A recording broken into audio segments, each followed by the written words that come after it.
Persiapan laga terakhir timnas kontra timnas Afghanistan di fase grup kini digeber. Ramai soal dua pemain timnas Vietnam yang diminta untuk melakukan tes doping setelah berhasil menahan imbang timnas Jepang di Piala Asia U17 2025. Ramai soal keinginan Fahri Husaini dari timnas Indonesia U17 yang lolos ke Piala Dunia U17 2025 di Qatar. Calon lawan timnas Indonesia U17 kini akhirnya mulai terlihat menjelang matchday ketiga Piala Asia U17 2025 di Arab Saudi. Begini kata Coach Justin soal perjuangan timnas Indonesia U17 di Piala Asia U17 2025 yang berhasil lolos ke perempat final dan ke Piala Dunia U17. Pelatih timnas Yaman masih ngomong begini setelah kalah telak dari timnas Indonesia di matchday kedua grup C Piala Asia U17 2025. Simak informasi selengkapnya sebagai berikut.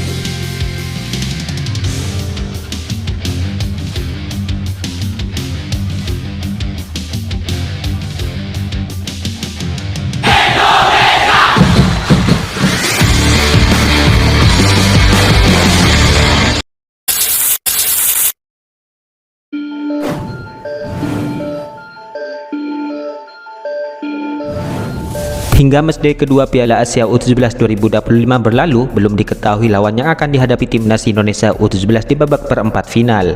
Ya, timnas Indonesia U17 kini sudah memastikan tiket ke babak perempat final Piala Asia U17 2025. Hal itu dengan status sebagai juara grup C setelah menang dari Korea Selatan dan juga timnas Yaman U17. Nana asuh Nova Arianto akan bertemu dengan runner-up di grup D. Namun saat ini persaingan di grup D masih sangat alot, di mana dari 4 negara yang menghuni grup tersebut semuanya masih memiliki peluang untuk lolos dan juga masih bisa tersingkir. Untuk sementara, Korea Selatan memimpin klasemen setelah menahan imbang Iran dan mengalahkan Tajikistan. Sementara Tajikistan ada di peringkat kedua. Poin Tajikistan setara dengan Oman yang kini menduduki peringkat ketiga. Sementara posisi juru kunci ditepati oleh timnas Iran yang memiliki 1 poin. Dengan kondisi tersebut, pemutasi grup D masih sangat mungkin terjadi dan bisa cukup liar, di mana timnas Iran yang ada di dasar klasemen tetap mempunyai peluang lolos ke perempat final dan bisa menjadi lawan skuad Garuda Muda. Sementara Korea Utara yang saat ini berada di posisi teratas bisa saja terjungkal. Ya, matchday terakhir di grup D yang akan berlangsung pada Jumat mendatang akan menghadirkan jawaban mengenai lawan skuad Garuda Muda, di mana di laga ketiga tersebut timnas Iran dijadwalkan bertemu Tajikistan sementara Oman akan menghadapi Korea Utara. Ya, dalam hal ini tentu menarik menantikan calon lawan tim muda tim merah putih di babak berikutnya.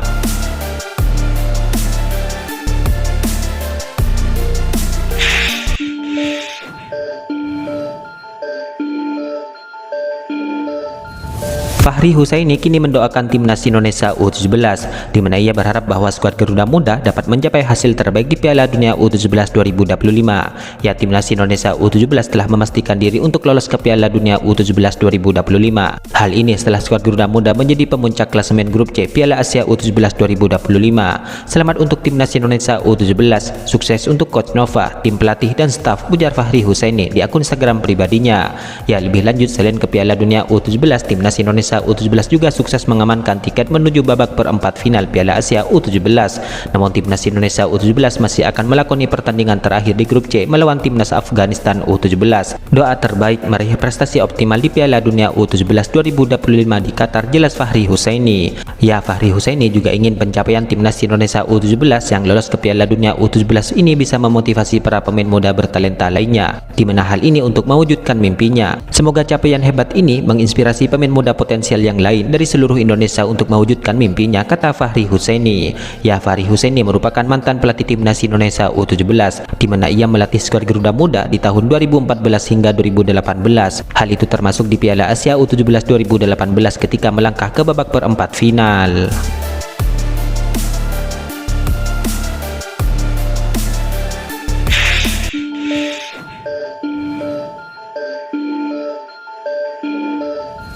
Kemenangan timnas Indonesia U17 atas timnas Yaman U17 dengan skor akhir 4-1 kini tidak hanya memastikan lolos ke perempat final Piala Asia U17 2025, akan tetapi juga mengantarkan skuad Garuda Muda lolos ke Piala Dunia U17 2025 di Qatar.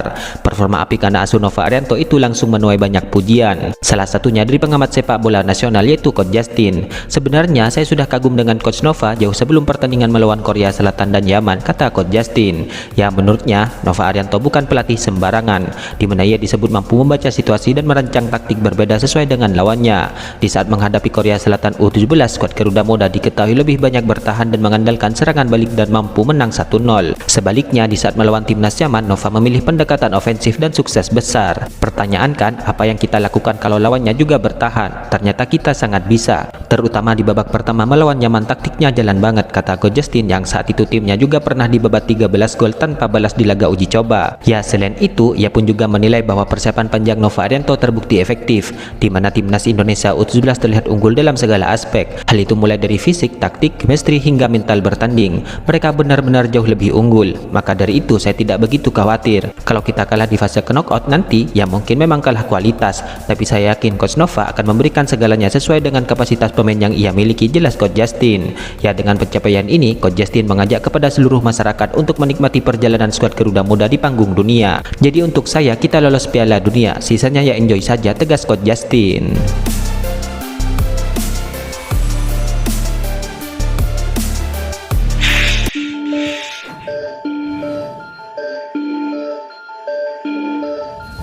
Dua pemain timnas Vietnam U17 kini tengah ramai dibahas setelah laga melawan timnas Jepang U17 di Piala Asia U17 2025, di mana mereka berdua mendadak diminta untuk menjalani tes doping setelah membantu timnya menahan imbang timnas Jepang U17 di grup B Piala Asia U17 2025 ini.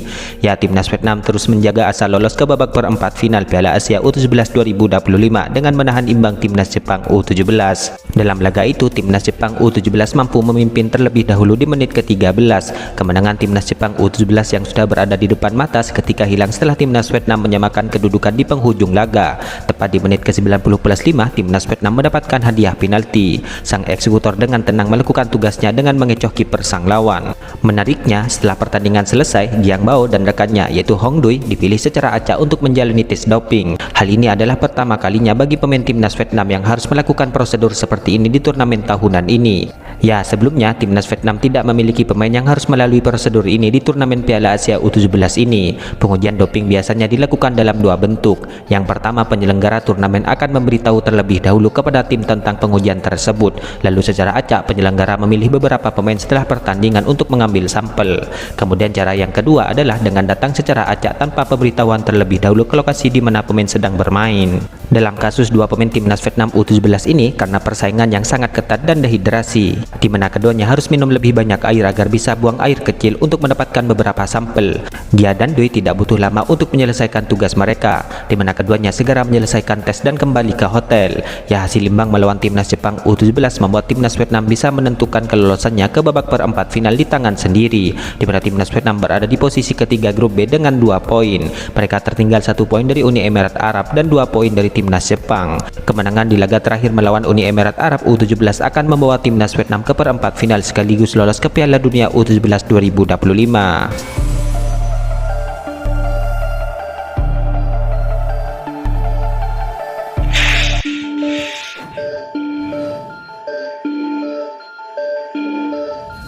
Pelatih timnas Yaman U17 yaitu Samar Saleh kini mengatakan bahwa hasil pertandingan melawan timnas Indonesia U17 di laga kedua grup C Piala Asia U17 2025 kemarin tidak menggambarkan keseluruhan permainan. Ya, diketahui timnas Yaman U17 takluk dengan skor akhir 1-4 dari timnas muda Indonesia.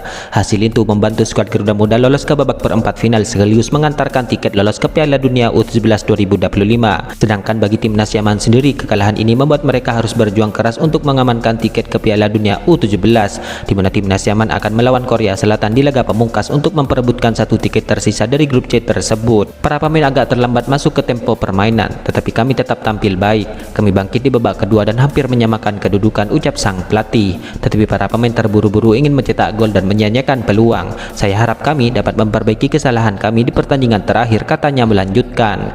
Ya, melawan timnas Korea Selatan sendiri tentu tidaklah mudah, di mana Korea Selatan saat ini juga tengah mengusung misi mengejar ketertinggalan setelah tumbang 1 gol dari timnas Indonesia U17 di laga perdananya. Itulah ulasan terkini hangat dan menarik seputar tim Merah Putih yang dapat kami sajikan hari ini. Jangan lupa dukung terus tim Merah Putih di channel ini dan salam olahraga.